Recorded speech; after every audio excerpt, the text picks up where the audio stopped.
Olá, começa aqui mais uma edição do nosso painel Regional Debates. Você confere e acompanha com a gente de segunda a sexta, personalidades da nossa região metropolitana, passando aqui pelas nossas bancadas e discutindo, debatendo aqui com você, sempre os assuntos importantes que fazem parte do crescimento, do desenvolvimento da nossa cidade, da nossa região metropolitana e do Brasil também. Nossa reprise, você sabe, é às 8 da noite e às 22 horas, a gente sempre ressalta aqui, 10 da noite, segue no ar, normalmente o painel regional, com entrevistas, e assuntos interessantes também sobre a região e sobre o país. Nessa edição, a gente com prazer recebe aqui o ouvidor público da cidade de Santos, nosso Flávio Jordão. Boa tarde, Flávio, prazer tê-lo aqui mais uma vez, tudo bem? Obrigado, boa tarde, Boturão, boa tarde, telespectadores. Nosso Uriel Vilas Boas, mais uma vez também participa com a gente aqui nesta edição do painel. Tudo bem, Uriel? Boa tarde. Tudo bem, Boturão, boa tarde demais participantes da mesa, estamos aí. E o nosso Iberê Cirna, professor Iberê, marketing político, mais uma vez com a gente aqui no painel Debates nesta edição. Tudo bem, Iberê? Tudo bem, boa tarde, um prazer estar na companhia de vocês. Lembrando sempre que você tem à sua disposição o nosso telefone, que é o 3017-9110. Você liga, participa com a gente, entra em contato, deixa aí a sua dúvida, emite a sua opinião a respeito dos temas que a gente está colocando em discussão, que a gente está colocando em debate aqui no painel. Também à sua disposição o nosso site, o Santa Cecília Portal, o site da TV Santa Cecília, onde você clica lá no ícone painel regional, confere e acompanha ao vivo, online, o que a gente está discutindo, o que a gente está debatendo aqui no painel regional Debates. E depois do programa encerrado, você tem o YouTube à sua disposição. O programa fica lá disponibilizado para você acompanhar aquilo que não foi possível você assistir, ou acompanhar durante o programa ao vivo. Além disso, você pode compartilhar com a gente através do Facebook, facebook.com/painel regional. Você clica lá e compartilha com a gente, opina a respeito do programa, enfim, dá as suas sugestões também, fique sempre à vontade conosco, tá certo? A gente registra aqui a edição desta quarta-feira do Diário do Litoral, jornal que é parceiro aqui do nosso painel regional Debates, e a manchete desta edição referente ao salário, o piso, o salário das domésticas, tá certo? O piso das domésticas é fixado em R$ 755, tá certo? Está aí a manchete do Diário do Litoral desta edição, tá certo? Quarta-feira, portanto. Eu passo aqui um exemplar aqui ao nosso ouvidor público, nosso Flávio Jordão. Vamos lá, esticando aqui para o nosso Uriel Vilas Boas, também uma edição, e para o nosso professor Iberê também, Acompanharem aí tudo que virou de importante nesta quarta-feira no Jornal Diário do Litoral, sempre nas bancas. Bom, a gente tem alguns temas importantes, ouvidoria digital para colocar em debate, para colocar em discussão também, mas ontem muita gente ficou surpresa com a divulgação, novos números, novos percentuais do Índice de Desenvolvimento Humano das cidades brasileiras, Flávio? Você acompanhou isso também, evidentemente, Acompanhei. Muito interessante ter um representante da Prefeitura aqui para falar um pouco sobre isso. E a cidade de Santos aparece em 6º lugar no país, 6º lugar, o índice o IDH, que é composto por saúde, qualidade de vida, saúde, educação e renda, E renda, Os 3 itens, e Santos é o 6º, numa diferença pequena do primeiro, segundo do estado. Acho que é um lugar realmente, uma qualidade de vida excepcional para morar. Acho muito bom para a cidade nesse momento. Pois é, o que dá para a gente destacar em cima disso, A cidade tem uma cidade equilibrada, Uma cidade onde as pessoas vivem bem, tem um nível de renda bastante razoável, Tem a saúde em boas condições, uma série grande de hospitais para quem tem plano de saúde, tem muitos hospitais aqui na cidade.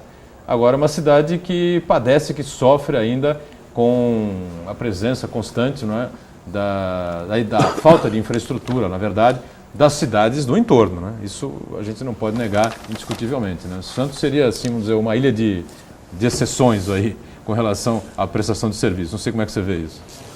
Com certeza. Santos é uma cidade, acho que, um pouco mais estruturada, pelas condições, pelo porto que tem, enfim.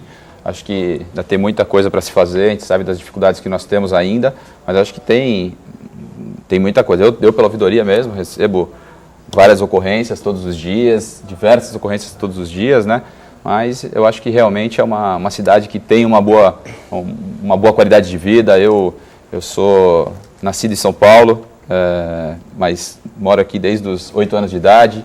É uma cidade que eu adotei como minha, e eu sei, porque quem é de Santos ou quem mora longe fica sempre com vontade de voltar, com saudade aqui, porque sabe do que a cidade pode oferecer para as pessoas e para a comunidade. E acho que realmente destoa um pouco das outras cidades pela estrutura que tem hoje. Muito bem. Uriel ficou surpreso, o Iberê, enfim, como é que receberam esses números aí, desses índices renovados aí que foram publicados do Índice de Desenvolvimento Humano pelas cidades do Brasil afora, especialmente aqui com relação a Santos, né? Eu faria uma correção. Em primeiro lugar, não é sexto lugar. Nós estamos em quinto, porque o terceiro lugar está sendo ocupado por 2 cidades. Então, é primeiro, segundo, as 2 em terceiro, porque tem o mesmo índice. Tá? Então, Santos não é sexto, é quinto. Até isso é um fator positivo. Mas eu colocaria um desafio para todos os santistas.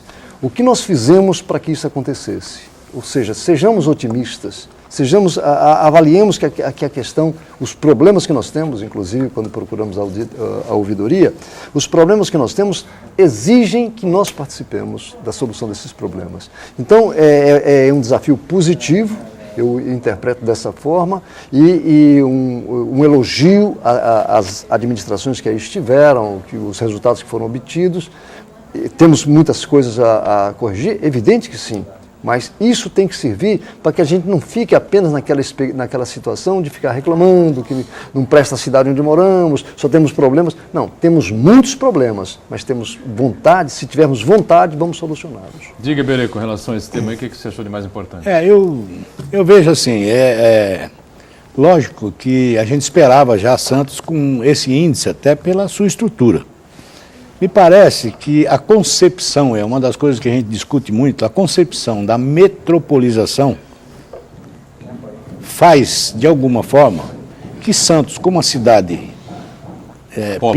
polo, né, desse processo, acaba de alguma forma, tendo este afluxo. Então, a estruturação de uma região metropolitana também passa por um reestudo. Eu acho que tinha que ser reestudado, porque os investimentos acabam sendo poucos nas outras cidades.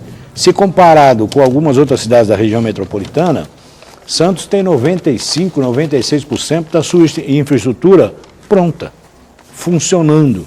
Inclusive saneamento básico. Né? Saneamento básico. Se você comparar com algumas outras cidades da região metropolitana, nós estamos em 96%, enquanto as cidades algumas cidades do litoral sul chegam a 12% de esgoto tratado. Só para ter o comparativo de números. Então, assim, a concepção dessa região metropolitana faz com que Santos, se fosse isolada desse processo, teria ocupado o lugar de São Caetano do Sul, que é o primeiro, entendeu? Mas, como nós temos essa região metropolitana e as nossas cidades são conurbadas, quer dizer, qual é a divisa entre São Vicente, Cubatão? Nós não temos, quer dizer, nós estamos num mesmo patamar, né? E isso tudo, os serviços acabam, de alguma forma, não chegando tão a contento como poderia ser Santos. Pois é, quais são os grandes problemas de Santos, os problemas graves que a cidade encontra? Antes de ouvir o Flávio, que responde pelo ouvidoria, evidentemente que recebe uma série de reclamações diárias, uma série de temas importantes, mas eu tenho a impressão que não são temas tão graves assim, né? Ele vai responder depois. Queria saber do Uriel. Uriel disse há pouco, temos muito ainda a fazer, muito ainda a realizar. O que é que você sugeriria, por exemplo, para que se pautasse aí, para a cidade discutir com o prefeito, com os empresários, com a sociedade civil, enfim? Eu começaria por uma questão que me assusta, me preocupa. A questão do morador de rua, por exemplo. E quando eu falo isso, a prefeitura, o serviço público tem proposta em relação a isso. O prefeito mencionou recentemente projetos em relação a essa questão. Mas essa questão não se restringe pura e simplesmente ao serviço público. Na minha concepção, isso aí precisa envolver a comunidade, porque nós temos uma situação paradoxal.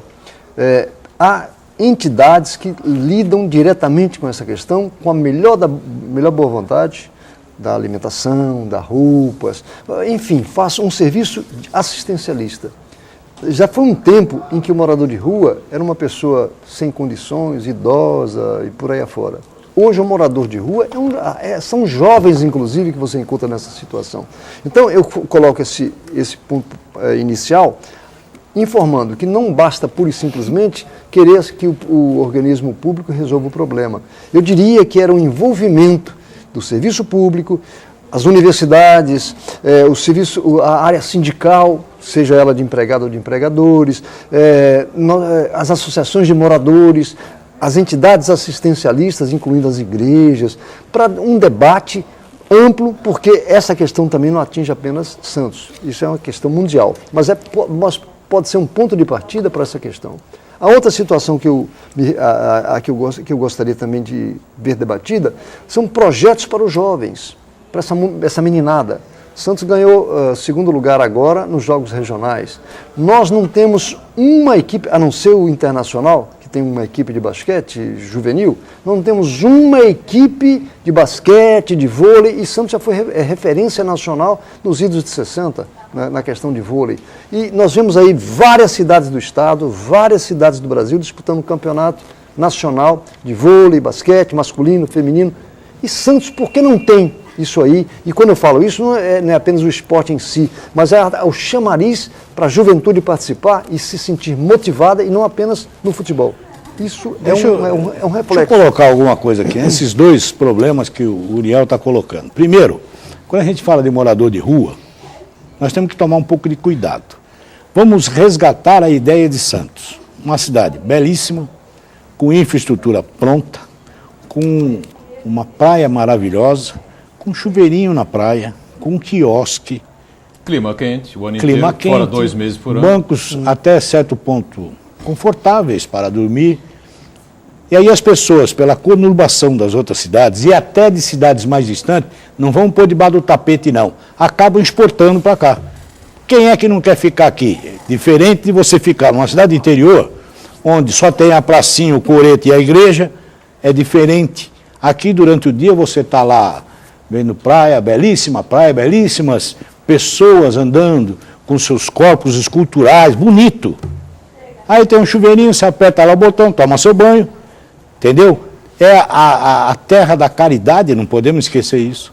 Então, esta coisa não se restringe a ter só políticas. Políticas a prefeitura tem, suponho eu. Políticas para resolver esse problema. Foi lançado agora. Só que é inesgotável, porque não vamos também aqui mentir. Eu particularmente, já cansei de ver ônibus, ou Kombi, ou van, cheio, sendo depositados na entrada da cidade, gente. Então, o que fazer? Vai exportar? Vamos ficar nessa guerra? Aí recolhe todo mundo, põe no carro e põe em outra cidade? Não. É que Santos oferece uma condição... Já foi feito isso aqui. Entendeu? Então, mas oferece uma condição ímpar de qualquer outra cidade, gente. Essa é uma coisa que tem que se levar em conta. Mas é muito difícil tirar essa pessoa da rua também. Sem dúvida. Porque a maioria, 90% pelos cálculos, são dependentes químicos. E nós não temos internação compulsória, né? Então, isso dificulta bastante para tirar. Eles até a Guarda Municipal, enfim, é uma ação integrada, né? Que hoje está saúde, assistência social, Guarda Municipal, através da CSEG, na Secretaria de Segurança, mas é muito difícil realmente. Existem condições realmente, muitas vezes isso acho que tem que ser diminuído. Né? Só que nós temos esse drama aí que é tirar essas pessoas da rua. Mas essa é a razão pela qual eu não gostaria que deixar a responsabilidade apenas para a área pública. Eu gostaria que fosse avaliada a partir da pesquisa. Você pega pesquisa psicológica, psiquiátrica, serviço social das universidades. Você pega até o policiamento. Qual a postura do policiamento? Não pode ser repressivo. Mas também, e quando você pega entidades assistencialistas, por certo elas teriam vontade de debater. A imprensa publicou essa semana passada, um rapaz encontrado lá na rua Pedro Lessa. Ele, simpático, ele tomando conta do seu animalzinho, do seu cachorrinho, chamou a atenção e estão sendo oferecidas algumas oportunidades de trabalho. Isso tem que ser discutido também. Mas aí... Então, por isso que eu não gostaria, pura e simplesmente, que o poder público tivesse esta responsabilidade, mas sim que envolvesse toda a comunidade na busca da solução. Uriel, mas aí nós temos que levar em conta o seguinte, qual é a razão? Nós temos hoje um morador de rua diferenciado daquele que historicamente nós conhecemos. O morador de rua, lá para trás, né, quando a gente falava em morador de rua, era aquele que brigou com a mulher, apanhou, foi traído, ele ia para a rua, amargurado, tomava cachaça, não é isso? Hoje nós temos um paralelo, que é a indústria da droga, que provoca o quê? Provoca este homem na rua. Então é um outro. Então, como o Flávio está dizendo aqui, é interessante, porque você está na 90%, 80%, não sei o número exato, daqueles que estão na rua, hoje não são aqueles que foram abandonados pelas suas esposas, né? Eu escutava Nelson Gonçalves, viu, Vinagre? E chorava. Nada disso, aquele que ninguém cuidava. Hoje é a droga que acaba empurrando para a rua. E aí eu pergunto, como é que nós vamos solucionar se o Estado é omisso em relação à droga? Se nós não temos política. Você mencionou um fato interessante. O morador de rua, o viciado, consegue saber onde vai comprar a droga. Ora, a polícia é especializada nesse assunto. Então nós estamos envolvendo também o policiamento em relação a isso. Porque é muito simples. Em São Paulo descobriram lá no centro da cidade aquele local onde tinham os viciados. E tentaram retirá-los de lá, espalhando para outros bairros. Criaram-se outros locais. Não, então, isso vai acontecer sempre, né? Pois é, mas se o morador de rua sabe... Outros, claro. Se o morador de rua sabe onde comprar a droga, a polícia não sabe quem está vendendo? Mas se ele não compra ali, ele compra em qualquer lugar. Agora, a droga está mais... A população de rua aqui na cidade de Santos, né? E isso, você pode abrir uma pesquisa aí, popular, e as pessoas vão, eu tenho certeza absoluta, vão confirmar que eu tenho razão no que eu estou dizendo. Nos últimos 8 anos e pouco, né? A população de rua cresceu muito aqui na cidade de Santos, né? Desses 8 anos e pouco para trás, haviam moradores de rua, enfim, mas eu não sei se pelo pulso mais forte da gestão, da administração, às vezes um pouco mais forte do que era divulgado, do que o necessário, não sei se do que o necessário, mas do que era divulgado com certeza, né?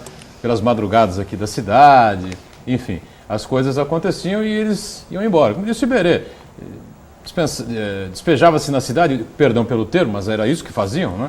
Secretários e prefeitos de outros municípios não tão distantes aqui da região, não só da região, mas de outros lugares aqui não tão distantes, né? Do ABC, por exemplo, né?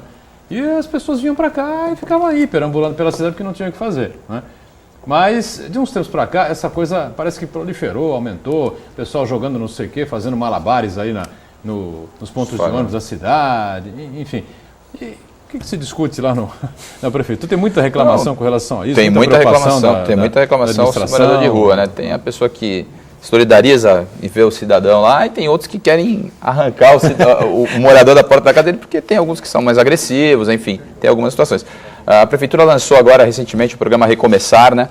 Uma das ações vai ser um censo para poder mapear. A gente não sabe realmente qual é o número exato, então a FIP foi contratada, uma entidade ligada à USP, vai fazer esse trabalho. Nós abrimos algumas vagas em algumas entidades, em parceria, na Cristolândia, através de algumas igrejas. A Pazem vai fazer, são algumas vagas que são abertas para levar esse pessoal para dentro das suas entidades, para poder tratar os dependentes químicos, que eu acho que é uma grande quantidade.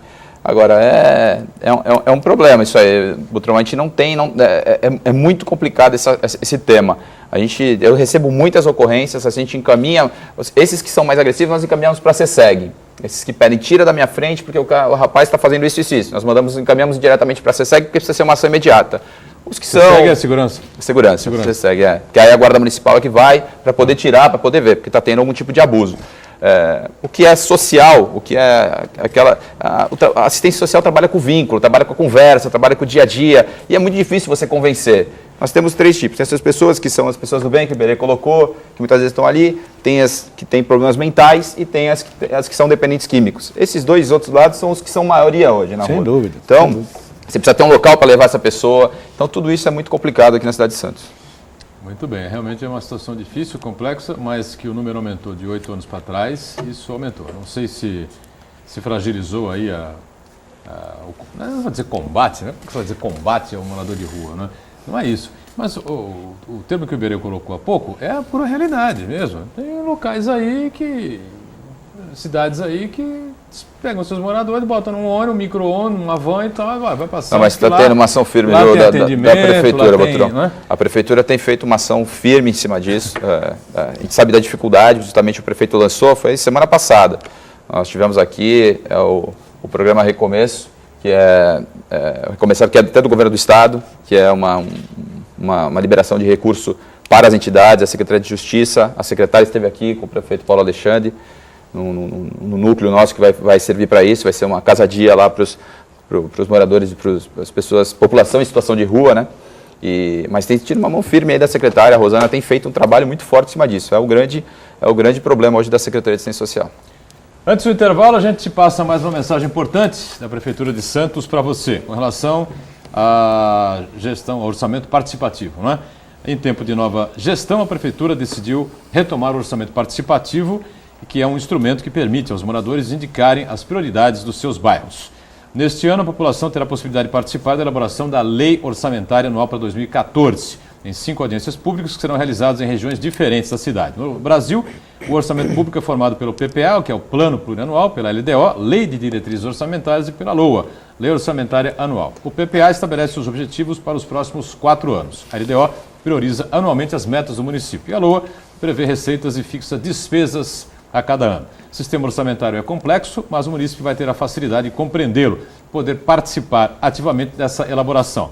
É com esse objetivo que a Prefeitura, então, produziu a cartilha ilustrativa Orçamento Participativo. De maneira simples e didática, a publicação compara o orçamento de uma família com o orçamento municipal. Uma audiência, uma reunião já aconteceu no último dia 28, no dia 25, perdão, e a próxima é amanhã, dia 1º, não é? Que vai englobar o centro e a área continental, e vai acontecer lá no Castelinho, no auditório do Andar Térreo, Praça Tenente Mauro Batista de Miranda, número 1. Nós voltamos com o painel Debates em instantes. Estamos de volta com o segundo bloco do nosso painel Debates. Estamos conversando com prazer aqui com o ouvidor público aqui da cidade de Santos, nosso Flávio Jordão, também nas companhias sempre importantes, do Uriel Vilas Boas e do nosso Iberê Cirna, professor Iberê, não é? O telefone segue aberto para você entrar em contato, participar com a gente, e através das redes sociais também você se comunica e fica antenado aqui com o debate que está acontecendo aqui no programa. Lembrando sempre, 3017 9110, vai já aí para a sua telinha, você entra em contato conosco aqui, faz a sua pergunta ao ouvidor, né? Bom, vem aí a ouvidoria digital, já está funcionando? Já está funcionando, nós lançamos mês passado, dia 19. A ouvidoria, para quem não conhece, é o interlocutor entre o Poder Executivo Municipal e o munícipe. E nós temos alguns canais de comunicação, nós temos o 0800 11 256, telefone, né? Temos o e-mail, ouvidoria@santos.sp.gov.br, e o presencial, que é lá no Paço Municipal mesmo, no térreo, onde a pessoa pode ir até lá. Nós temos nossos atendentes, eu estou lá todos os dias e estou à disposição para poder atender. Só que nós identificamos uma necessidade de criar um sistema informatizado, onde a pessoa, além de inserir a sua ocorrência, ela pudesse acompanhar. Então nós lançamos o SOM, que é o Sistema de Ouvidoria Municipal, onde vai facilitar tudo isso. Anteriormente, nesses canais que existiam, nós fazíamos a ocorrência e encaminhávamos para a Secretaria. E aguardávamos a resposta da Secretaria com a resposta para mandar para o munícipe novamente. Agora não, o munícipe vai conseguir acompanhá-la pela internet. Esse sistema já está em funcionamento e ele sabe toda a tramitação. Andou de um departamento para o outro, ele vai ter essa informação e ele vai ser avisado que teve algum andamento. Muito bem. Isso aí é uma beleza, né? Se nós formos pensar, eu acho que o Flávio desenvolveu isso aí para ele mesmo, porque todo ouvidor, desde que foi criada a ouvidoria, ele sempre era taxado como que não andava. Ninguém sabia para que servia a ouvidoria. Por maior esforço que o ouvidor fizesse. O que o ouvidor fazia? Como faz até hoje. Ele abre o processo e encaminha a secretaria. Só que como você não tinha informatização, parece que estava parado na ouvidoria. E aí sempre ouvidor aqui, ouvidor aqui. Desta forma eu acho que o Flávio se livrou, porque agora quando você ligar para lá, o ouvidor, ele falou, só acessa aí, só vai ver que parou em outro lugar, não foi aqui não. Eu cumpri o meu papel. A ouvidoria, então é interessante para aquele que reclama para a ouvidoria, saber que muitas vezes não tem nada a ver com o ouvidor. O ouvidor fez o papel dele, a ouvidoria no conjunto recebeu e encaminhou. É que os outros ouvidores não tiveram essa oportunidade. Então foram muito xingados, muitas vezes dados como incompetentes, ou com uma injustiça muito grande. Só que agora, o sorriso do Flávio é esse. Fala assim, agora não, você reclama, eu encaminho para onde tem que encaminhar. Não, mas, né? E aí vai acompanhar. Para reforçar, eu acho que é importante a gente cobrar os secretários também, né? O ouvidor tem esse papel também, Eu acho que nós temos que regulamentar a lei da ouvidoria, determinar prazos. Isso é muito complexo porque você precisa demanda um estudo maior, você tem que... Uma situação de poda de árvore é diferente de uma drenagem, então a gente tem que fazer um estudo mais aprofundado de cada situação. Mas eu acho super importante a gente estar cobrando os secretários realmente, analisando, e eu tenho uma excelente relação com todos eles, eu até pela minha condição aí, pelo meu status de secretário também, tenho o mesmo nível hierárquico, então eu tenho condição de cobrá-los, e as respostas têm sido as melhores, mas esse foi um grande desafio. Como eu não tenho ainda a condição... A secretaria que você não tem, ou uma das...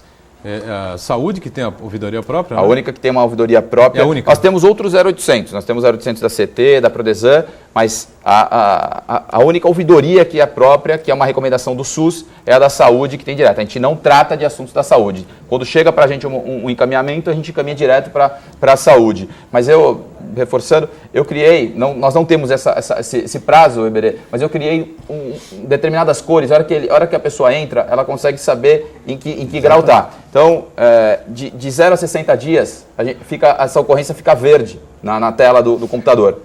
De 60 a 90, fica amarela. Mais de 90 dias, ou seja, 3 meses, fica vermelha. E quando encerra, fica explode. Explode. Explode o computador. Fica cinza. E a pessoa consegue saber onde está, quanto tempo está parado. Ou seja, isso também me dá um monitoramento para que eu possa cobrar o secretário. Falar, o teu departamento X da tua secretaria está com muita ocorrência em vermelho, ou seja, você precisa tomar uma providência para que possa avançar. Então, acho que isso é muito legal, que a gente pode estar fazendo esse monitoramento mais perto e conhecendo os problemas. Então, deixa eu só fazer uma justiça aqui, porque eu já tive no painel regional mesmo. Nós já tivemos junto e eu fiz essa cobrança via internet da ouvidoria. Exatamente. E fico feliz de passado aí... Estivemos aqui no começo do ano, acho que foi nos primeiros 15 dias do ano, foi quando nós assumimos. 60 dias, vamos considerar 60, 90 dias, isso já está em funcionamento. Então, fazer justiça e dar os parabéns ao Flávio, porque nós cobramos lá no começo. É verdade. Foi no seu programa, o Flávio esteve comigo, e eu cobrava isso, ele dizia assim, nós estamos em desenvolvimento. Como todo bom político, sempre nós estamos desenvolvendo, pensando, e ficou uma prova aí, que realmente não estava só pensando. Depois de 90 dias, está desenvolvendo mesmo. Aqui é assim, aqui a gente cobra, o pessoal vem aqui, responde e graças a Deus nas cobranças do painel as coisas funcionam. A prefeitura, evidentemente, também tem o interesse, claro, em levar a coisa a sério, evidentemente, né? Pois é, mas eu perguntaria ao Flávio, eu fiz algumas observações quando do Vivo Bairro, lá do meu bairro. O prefeito respondeu na reunião seguinte para as reivindicações, não as minhas, a do bairro. E eu perguntaria, se eu tivesse algum desses casos ainda pendentes, eu iria pela ouvidoria ou direto no secretário, na sua opinião? Qual seria o mecanismo mais adequado? Porque eu estou sentindo agora mais força de falar diretamente com a ouvidoria. Não, eu acho que, por mim, acho que a gente recebe as ocorrências, eu tenho contato direto com os secretários, eu encaminho isso, não tem problema nenhum. Tenho feito isso aí sempre, tenho ido pessoalmente, até quando tem um assunto mais complicado, eu vou pessoalmente com a pessoa, eu ligo para a pessoa deixa o contato, eu entro, vou até o secretário junto com ela. A gente tem feito uma parceria muito boa com o Ângelo, que é o secretário de Infraestrutura e Edificações. Então, as coisas têm avançado. Acho que ir direto ao secretário também é um caminho. Como o Vivo Bairro, nós estamos em contato com a população todos os finais de semana, todos os secretários, mais o prefeito. Então, hoje existe a facilidade de conhecer quem está à frente da pasta. Acho que também não tem nenhum tipo de problema. Obviamente, eles que executam é mais fácil, mas eu posso ser esse intermediário aí, posso ajudá-los a fica uma sugestão aqui, viu, Flávio, se me permite, para o Uriel. Na verdade, são 5 formas possíveis de reivindicar isso aí. Ele tem pela ouvidoria, não é isso? Ele tem diretamente com o secretário. Tá? Pode ir lá na secretaria. Tem o Vivo Bairro. Ele tem o Vivo Bairro. Ele tem o vereador que ele votou. E ele tem, por último... que ele se elegeu. Né? Por último, ele tem a manifestação. Reúne lá um povo, interdita uma rua, saca umas bandeiras, aí não sei o que vai acontecer. Agora, o Vivo Bairro não deixa de ser o exercício, né, de cidadania, evidentemente, né, mas não deixa de ser uma ouvidoria ampliada, né, e aproximada, porque o prefeito está ali, né, na frente do Mas vai ser permanente o Vivo Bairro? Não, a gente vai ter prazo, sempre, né? Esse ano nós fechamos, né? É coordenado pela ouvidoria, é um projeto nosso também, o prefeito pediu para que tivesse esse contato, é mais um canal de comunicação com a população. Quem coordena o Vivo Bairro é a ouvidoria? É a ouvidoria, eu que faço lá o Vivo Bairro. Eu vou fazer então uma sugestão, que a ouvidoria avaliasse até onde poderia criar um mecanismo de que o CONDES, o COMEB, pudesse ser usada no sentido de as entidades serem orientadas. Eles participam, Uriel. O Comeb, ele faz, toda segunda-feira, nós temos, esse evento acontece todo sábado. Nós estamos há 5 meses, nós já percorremos 31 bairros, 17 encontros, 31 bairros, mais de 50 milhões de reais em investimentos anunciados. O Comeb, ele participa na organização da mobilização das pessoas. O grande desafio hoje é trazer que a população saiba que existe esse novo canal de comunicação com a prefeitura, que ela possa apontar, que a gente possa conhecer a realidade de cada bairro e que ela possa vir até a gente. A gente, toda segunda-feira, nós fazemos reuniões que o Comeb organiza, o Comeb reúne lá, por exemplo, essa semana nós teremos lá o Valongo, nós teremos a Vila Matias, o bairro Chinês, nós teremos alguns bairros. Na segunda-feira teve uma reunião com os presidentes da Sociedade de Melhoramentos. Alguma desses bairros não tem Sociedade de Melhoramento também, então foram poucos, foi até o GSEC, esteve lá com a gente e tal. Enfim, e a gente entende que existe ainda um pouco de dificuldade na mobilização. Os eventos estão sempre cheios, tem 300, 400 pessoas participando, são eventos grandes, que poderiam estar com mais gente ainda. Acho que a população precisa, quer estar junto, as pessoas que vão aderem, mas eu acho que ainda não está. E a gente tem vários canais de comunicação, nós temos carro de som nas ruas, nós temos mensagens que nós mandamos para os munícipes daqueles determinados bairros, nós fazemos porta a porta, nós conversamos com a Sociedade de Melhoramento. Acho que falta ainda engajamento, que eu também não sei aí. Você não consegue identificar por que falta esse maior engajamento? Eu acho que até tem um engajamento. Identifica, acho que pessoas com certeza as pessoas. Contentes. Isso aí, é claro que não, né? 100% não. Eu acho que sempre há algo que reivindicar, né? Acho que existe aí talvez uma descrença aí com relação à política. Pode ser isso também. Eu acho que as pessoas, vai vir aí e tal, que é uma oportunidade única. O prefeito e todos os seus secretários estão lá. Você tem um caso pontual, você vai conversar com o secretário e o secretário vai estar na tua frente para falar. As pessoas, é muito bacana, porque as pessoas reclamam, ninguém está lá para elogiar o prefeito, para elogiar o secretário, está lá para cobrar mesmo. Então fala na cara do secretário. O secretário, falta medicamento numa policlínica, ele cobra do calvo. Falta uma rua esburacada na porta da casa dele, ele reclama com o secretário de Serviços Públicos. Então, acho que a gente critica muito a classe política, é verdade, tem que criticar mesmo quando as coisas não caminham bem, né? Quando a gente vê aí os escândalos todos aqueles que são acusados e que comprovadamente são criminosos, acabam não sendo punidos, o dinheiro não volta para os cofres públicos, essa coisa toda que a gente está acostumado aí no Brasil, lamentavelmente. Mas tem algumas iniciativas que são importantes. Acho que o Vivo Bairro é uma iniciativa importante, não é? E as pessoas têm que se conscientizar também. Assim, a reeleição do prefeito é só em 2016. Né? Quer dizer, evidentemente, né, que o programa não é um programa eleitoreiro, né?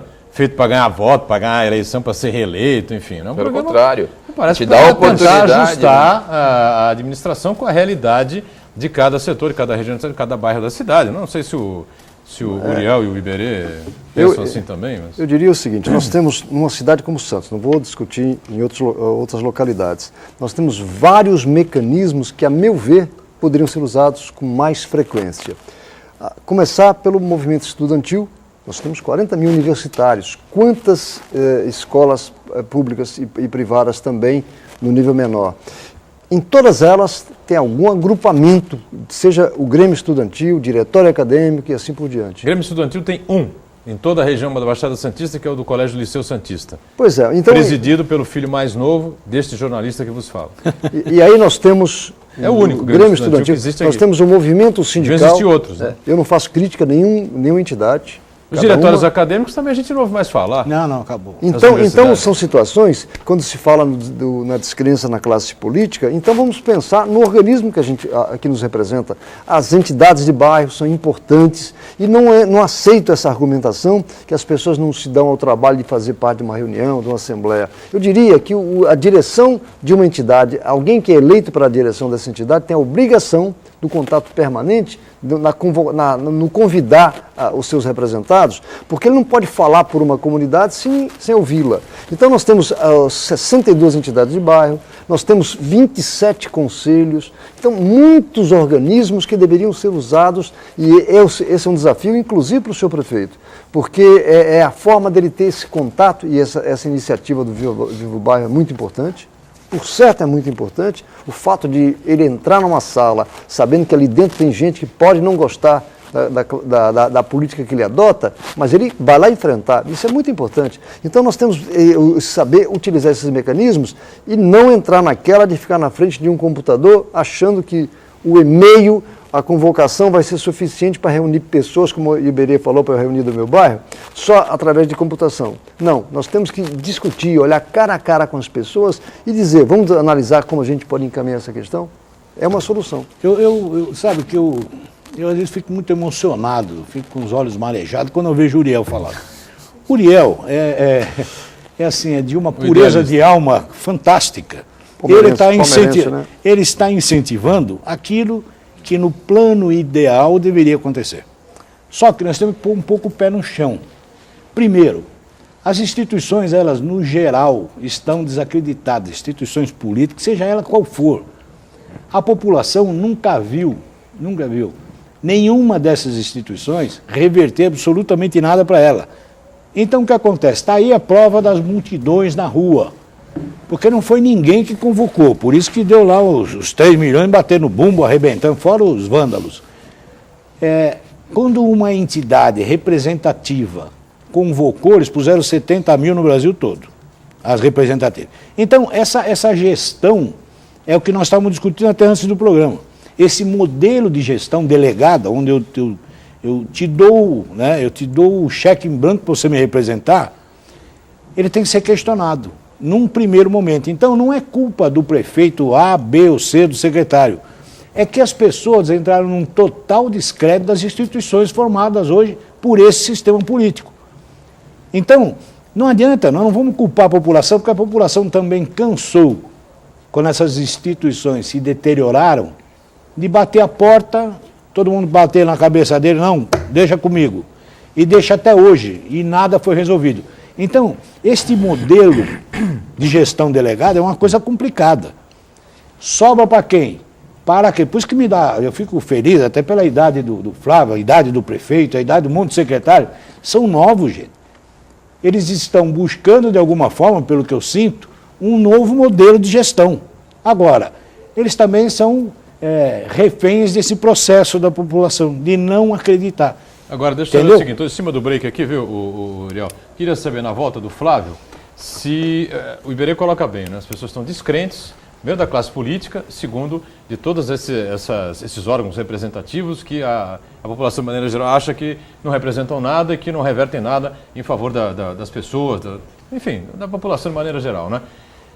Já houve alguma resposta, né, objetiva, né, por parte da administração com relação ao programa Viva o Bairro? Ou seja, o prefeito já visitou, os secretários foram juntos, né, ouviram as reivindicações, o prefeito se comprometeu em voltar um mês depois, 40 dias depois, enfim, com alguns dos resultados. Isso já foi resolvido, já aconteceu e na prática, o que já aconteceu no Viva o Bairro de positivo em relação a essas comunidades aqui da cidade de Santos? É interessante a gente saber disso, para entender se as pessoas estão com razão em não acreditar ou se agora é um novo momento, né? Um break, voltamos em instantes. Estamos de volta com o nosso painel debate. Este é o terceiro e último bloco, né, desta edição. A gente continua aqui com o nosso Flávio Jordão, que é o ouvidor público aqui da cidade de Santos, com o Uriel Vilas Boas e com o professor Iberê Cirna também. Algumas perguntas chegando, já a gente abre o devido espaço ao nosso amigo telespectador, né? Mas eu deixei para a abertura desse bloco a resposta do Flávio Jordão com relação ao que, objetivamente, né, o Viva o Bairro, o programa que foi criado pela administração, pela gestão do prefeito Paulo Alexandre, já trouxe aí para os bairros que foram visitados pelo prefeito, pelos secretários, enfim. São duas situações diferentes, né, Boturão? O programa tem 3 fases. A primeira fase é uma plenária comunitária, onde os munícipes falam, onde eles reivindicam.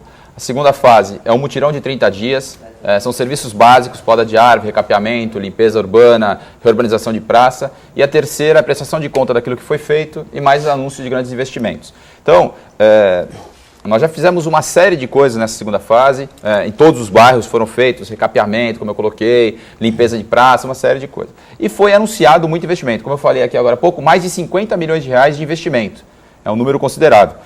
Nós estamos aí no projeto com 4 meses, são ações maiores, essas que não são, o que dá para se fazer em 30 dias, o prefeito faz imediatamente. Aquilo que é a médio e longo prazo, demanda processo, demanda licitação, projeto, demanda licitação, demanda iniciar a obra, então isso tem um prazo. O que o prefeito faz é se comprometer. E nós estamos cobrando diariamente, quase que diariamente, os secretários para que isso realmente seja feito. Então nós temos lá uma unidade escolar nova para o Bom Retiro, por exemplo. Projeto no primeiro semestre no segundo semestre de 2013, licitação no primeiro semestre de 2014 e a obra no início de segundo semestre de 2014. Nós estamos acompanhando todos esses passos, nós temos lá um controle disso, que nós vamos cobrar e nós vamos ficar atentos a isso. O prefeito está indo até o local e está se comprometendo com aquela ação. Ou seja, isso já foram, como eu falei, mais de 50 milhões aí de recursos investidos, de recursos anunciados. Tem um prazo para se fazer isso, não dá para fazer, porque a maioria dessas grandes obras são licitações, e aí demanda um pouco mais de tempo de burocracia dentro da prefeitura. Muito bem. Uriel, eu queria acrescentar a explanação do Flávio. Eu participei de 2 reuniões no meu bairro, no Vivo Bairro. A primeira, quando nós apresentamos as várias reivindicações, e a segunda, quando fomos ouvir a resposta do prefeito. Mas eu fico preocupado com um detalhe, é que as associações de moradores deveriam ser incentivadas, eu faço questão, insisto em não criticar as associações, apenas fazendo como sugestão, inclusive em relação ao meu bairro, é que a entidade deveria ter um mecanismo qualquer de comunicação com os moradores do bairro, incentivando-os, não apenas a reclamação porque está faltando uma luz no poste em frente à minha casa. Não se trata disso, é uma coisa mais ampla. No nosso caso, por exemplo, eu levantei algumas questões, porque eu discuti com alguns moradores com os quais a gente tem mais contato, e apresentamos 4 ou 5 itens. Entre eles, até mudança numa via pública do circulação de veículos, ali na Teixeira de Freitas, no sentido. Então é preciso que a gente faça o questionamento sabendo que algumas questões vão exigir orçamento, vão exigir investimento, vão exigir algum tempo, mas que a gente tenha o acompanhamento dessa questão. Eu acho que a necessidade de participação é fundamental, porque senão a gente fica no desabafo, não é? Reclama, vai embora para casa e está vendo, o prefeito também não resolveu mais uma vez, não está enrolando a gente. Não é? A gente tem que ter esse acompanhamento permanente e não é ficar ligando todo dia para a ouvidoria, como é que está o caso. Não se trata disso, mas ter a consciência que eu estou participando na busca de soluções dos problemas do meu bairro. É interessante, viu, Botulão, que a gente está analisando a nível de marketing, que é um pouco minha área, é um programa que o prefeito Paulo Alexandre lançou chamado Programa Kamikaze. Por que Kamikaze? Porque ele tem que acreditar muito na sua equipe e no cumprimento dos seus prazos. Porque é interessante que a gente fala assim, a população está alheia, mas a população é informada de que o prefeito esteve lá e que diz que daqui 60 dias está o esgoto, o asfalto, a lâmpada, sei lá. Ele marca. Se ele não cumprir 60 dias, ele sabe isso melhor do que ninguém, ele vai começar a pegar a pecha, não, isso é igual aos outros. Vai prometer, não vai fazer nada. Então, é assim, por que eu brinco que é kamikaze? Porque o prefeito Paulo Alexandre tem que acordar às 5 horas da manhã todo dia e correr as obras. Porque ele está plantando para que a população acredite no seu projeto, para que depois, dos outros anos, ele possa realmente desenvolver todo o projeto que ele tem. Isso é muito curioso, que primeiro precisa ter coragem, porque poderia ter outro processo, né? Poderia ter outro processo. Fazer reunião, vamos ver, tem o famoso vamos ver, vamos estudar. Vamos estudar. E esse vamos estudar passa 4 anos, só vão mexer lá próximo da reeleição. Não é isso que o prefeito está fazendo. O prefeito está dando prazo para o cumprimento de algumas reivindicações. Por que é kamikaze? Porque se esses prazos não se cumprirem, o único que recebeu o voto foi o prefeito. Os secretários não foram votados, ninguém votou no secretário, não. Quem vai na urna apertar lá é para o prefeito. Ele sabe a importância daquilo que ele está fazendo. Se a administração conseguir cumprir, não vamos dizer 100%, que é difícil, mas 90% daquilo aprazado, dentro do prazo que foi marcado, com certeza a garantia de que o prefeito vai poder desenvolver o seu projeto nos próximos 3 anos, entendeu? É fantástica, porque ele fica tranquilo. Recebo uma mensagem aqui do nosso Aldo Neto. O Aldo pergunta assim, será que se a gente fosse elaborado um outro nome, por exemplo, aí, fale com o prefeito, né? Se não teria mais impacto que esse nome mais pomposo e tal, mais elaborado, aí, que foi o Vivo Bairro? Doutor, eu concordo. Acho que talvez as pessoas podem entender de outra forma que não é o que na verdade é o projeto, mas a adesão, principalmente em bairros mais carentes, tem sido uma adesão muito grande. Nós tivemos no Bom Retiro, nós pegamos Santa Maria, Bom Retiro e Caneleira nesse final de semana. Adesão em massa, lotado, comunidade participando, falando, Ilhéu Alto, Ilhéu Baixo, que pertence ao Bom Retiro. Acho assim, tem essa adesão, não é, o grande problema não é a adesão. Eu acho que assim, em bairros mais nobres, tem os bairros mais próximos assim, a orla, tem um pouco mais de dificuldade. Acho que o Uriel pegou 2 casos aí, por isso que ele também está sendo enfático na situação, que foi o bairro dele, que é o Campo Grande, que pegou Campo Grande, Marapé, Vila Belmiro, ou seja, são bairros um pouco mais complicados, as pessoas também têm uma situação melhor. Agora nós fomos para os morros, fomos para Morro do Santa Maria, Vila Progresso, tivemos em alguns lugares que realmente a adesão foi muito boa. São Manuel, lotado, reuniões lotadas, muito boa. Então, acho que precisa ter uma divulgação maior, talvez mesmo. Tem que falar qual é o propósito do projeto, o que é. Mas eu entendo. Dentro daquilo que o Uriel falou, eu acho que seria interessante, aí eu já acho que dentro da linha de transparência que o prefeito tem passado, a gente colocar dentro do site da prefeitura, no banner que tem do Viva o Bairro, colocar esses projetos. E acrescentar também que o prefeito, aquilo que foi divulgado, né? E que o prefeito tem na mesa dele, Iberê, ele tem todos. Eu faço para ele um caderninho a cada volta, quando nós vamos lá, fizemos a primeira fase, quando a gente faz a terceira, encerrou, ele anunciou lá que vai construir escola, vai construir isso, aquilo outro. Eu volto, eu faço para ele um caderninho e deixo dentro em cima da mesa dele, que ele bota na gaveta dele. Ele acompanha tudo, ele chama todo dia para falar do Vivo Bairro. Todo dia ele está de olho, ele está atento e ele tem um sistema, obviamente, informatizado, com georreferenciamento, que mostra para ele, né, através de um sistema, como está, em que prazo que está. Porque realmente é algo que, de um lado, é muito bom você estar nesse contato com a população, não tem filtro, fala o que quer, pede o que quer, não tem esse tipo de coisa, o prefeito não tem medo disso. Agora, tem esse outro lado, a gente tem que se cercar para que realmente as coisas aconteçam, tem que cobrar os secretários, tem que ficar em cima, ou seja, para que as coisas andem. E não é só secretário, né? Muitas vezes é chefe de departamento, são órgãos, enfim, nós temos que estar perto e atento a tudo. Tem sido feito isso. Só registrando aqui um e-mail que foi enviado ao Luiz Vinagre, repassado aqui para mim, né, do telespectador que agradece aqui pela cirurgia que ele sofreu, cirurgia cardíaca. Ele agradece aqui ao programa, né? O Cícero, obrigado pelo agradecimento, né? A gente está aqui para cumprir essa função mesmo. Quando da participação aqui do Dr. César Conforte, cardialista e chefe do departamento de cirurgia cardíaca da Santa Casa, conosco cerca de 40 dias, fizemos aqui o pedido de doação de sangue a ele e ele disse que o pedido foi prontamente atendido, muita gente compareceu lá e ele agradece a gente, já fez a cirurgia, está em casa se recuperando. Uma boa recuperação para você e a nossa função é essa mesmo, tá certo? A mídia está aqui, na verdade, para ser parceira da população acima de tudo.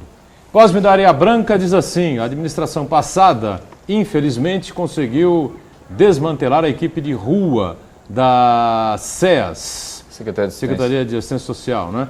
Que tinham bons vínculos com moradores de rua. E sobre os malabares, eles devem ser abordados pelos seus nomes, pois muitos deles, a família recebe Bolsa Família e, infelizmente, esse dinheiro não é gasto com eles. Eu não sei se o Flávio responde a isso, concorda? A Rosana está fazendo a Rosana também está fazendo, que é a secretária de Assistência Social, está fazendo uma equipe intersetorial, né, como eu falei, que são equipes, ela pretende colocar 4 equipes aí, nós estamos estudando essa situação, até estou ajudando, eu que organizei essa reunião, até foi dentro da ouvidoria, por conta do número de ocorrências que tinham. Então participou o secretário Delbel, que é de Segurança, o secretário Calvo, que é de Saúde, a Rosana, de Ciência Social, e nós estamos definindo aí uma equipe para poder realmente fazer essa abordagem, esse vínculo e, como a gente falou, poder tirar um pouco das condições aí, né? Porque realmente fica tranquilo aí para que os moradores fiquem na rua. Então, a gente tem feito esse trabalho e vamos ver se a gente coloca outras equipes na rua para poder fazer essa abordagem mais próxima das pessoas em situação de rua. Muito bem. O Heraldo José dos Santos me envia aqui uma nota de falecimento, né? Mais uma, lamentavelmente, a gente registra aqui o falecimento do ex-presidente do sindicato... Dos conferentes? Dos conferentes, né? Sindicato dos Conferentes. O Antônio Júlio Antunes. É isso, né, Uriel? Exatamente. Antônio Júlio Antunes, que ocorreu na tarde de ontem, dia 30, terça-feira. Faleceu aos 63 anos na Santa Casa da Misericórdia, aqui em Santos. A cremação está prevista para as 4 da tarde desta quarta-feira, portanto, hoje dia 31, 4 da tarde, lá no Memorial Necrópole Ecumênica em Santos. A gente noticiou aqui o falecimento de Antônio Júlio Antunes, que foi presidente do Sindicato dos Conferentes aqui do Porto de Santos. A família, os nossos sentimentos. Tá certo? Silvio do Rio Branco pergunta ao Uriel o que é que pode ser feito para fazer, o que é que pode se fazer com que a CT tenha um operador na divisa para que ajude a fluir o trânsito. Vai trazer de novo o presidente aqui para ele explicar essa situação toda de novo, né? Sempre um problema difícil essa coisa da divisa, né? Olha, é uma situação muito delicada, muito complexa, porque envolve inclusive 2 municípios, que é Santos e São Vicente. Eu tenho a impressão que um contato com o secretário Fifi, secretário não, o presidente da CET, teria um resultado positivo. E a cobrança através da ouvidoria. Não é? Tem reclamações de trânsito? A CT também tem ouvidoria, né? CT tem um 0800, mas a gente recebe bastante coisa da CT. A CT eu encaminho, tenho também um excelente relacionamento com o Antônio Carlos, com o Fifi, independente de pronto, então vou levar mais essa reivindicação, que a gente tem que fazer uma ação também integrada, aí são 2 municípios poder organizar ali. Aí vai um pouquinho também, a gente tem que pensar, entendeu? É assim, o volume de carros despejados nas ruas diariamente, numa cidade onde você tem uma preservação histórica ambiental extremamente desenvolvida, aqui você não pode, por questões até de preservação cultural, histórica, você não tem muito para onde expandir. E aí assim, vamos para a rua. Aí o presidente tira o IPI dos carros, tal, garante emprego para não ter muita confusão, tal, vai pondo o carro, vai pondo o carro, vai pondo o carro, em determinado momento, nenhum mágico vai conseguir resolver o problema de trânsito. Aí você empurra o que possivelmente nós vamos chegar ao rodízio. Não vai ter jeito. Porque o volume de carros na área geográfica onde você não pode crescer, me diga aqui nos últimos 10 anos, alguma rua que foi aberta em Santos. Desculpa. É difícil lembrar. Nenhuma. O Campo Grande teve, sim, né? Tem uma. Quarteirões. João Carvalhal, quarteirões. Entendeu? E ali era uma pendenga antiga, na João Carvalhal, aquele pedaço ali. Continua fechado ainda, interditado. Assim, então esse problema de trânsito, ele vai ter que caminhar para um outro lado, né? Um outro lado. Vias alternativas, entendeu? Rotas alternativas. E é interessante, existe uma experiência na Europa que ele ajuda ao proprietário do veículo, ele abate no seu IPVA a partir do momento que você usa rotas alternativas. Então, quando você começa a usar, por exemplo, lá no bairro da Pompeia, abriram lá Paraíba, abriram lá aquelas que cruzam, é uma rota alternativa do canal. Poucas pessoas usam. E este exemplo da Europa é interessante, porque são câmeras que focalizam os carros que passam, quantas vezes e o horário que passa, em rotas alternativas. Para você dizer, nós temos aqui os canais em Santos, e os canais ficam super lotados, né, com linhas de ônibus. Então, nós temos que achar soluções, porque pelo governo federal nós vamos continuar produzindo carro e pondo na rua, gente. Vamos pôr na rua. Eu preciso garantir emprego para não ter revertério nenhum, entendeu? Tanto que eu nem cobro mais imposto, vai pôr na rua. E aí você diz assim, onde é que nós vamos parar? Não sei quantos milhões de veículos são colocados no Brasil, mensalmente. Então é um absurdo, quer dizer, não há CET do mundo, eu não estou aqui defendendo a CET, porque tenho lá minhas dúvidas também de alguma coisa que a CET faz, mas não há CET no mundo que resolva pelo volume de carros colocados na rua.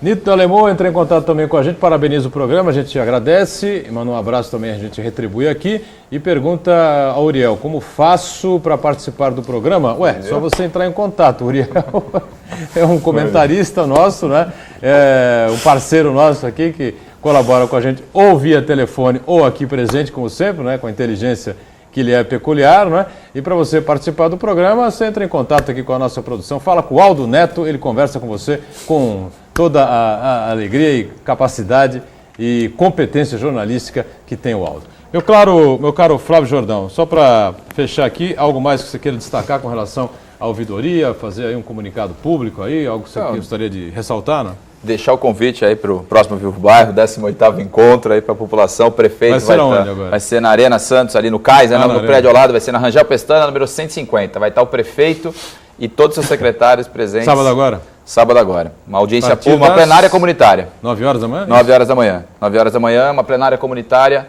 no espaço para poder escutar os munícipes e ver as suas reivindicações. Tá certo. Uriel, obrigado mais uma vez por estar com a gente aqui e até uma outra, tá bom? Obrigado. Eu agradeço. Via telefone ou aqui ao vivo. Eu agradeço o convite e só avisando os aposentados da nossa região, dia 8, em frente à estação da Sorocabana, às 10 horas da manhã, teremos uma pequena manifestação para mostrar o nosso inconformismo com a situação que nós estamos enfrentando. Muito bem. Berê, obrigado, hein? Eu agradeço vou agradecer antecipadamente o Uriel, porque ele vai defender os aposentados. Estou nessa barca e não abro. Muito obrigado a você que acompanhou mais um Painel Debates. A gente fica por aqui, voltamos amanhã, sempre às 1h30 da tarde, reprise às 8 da noite e às 22 horas, o nosso painel regional também no ar. Obrigado, tchau.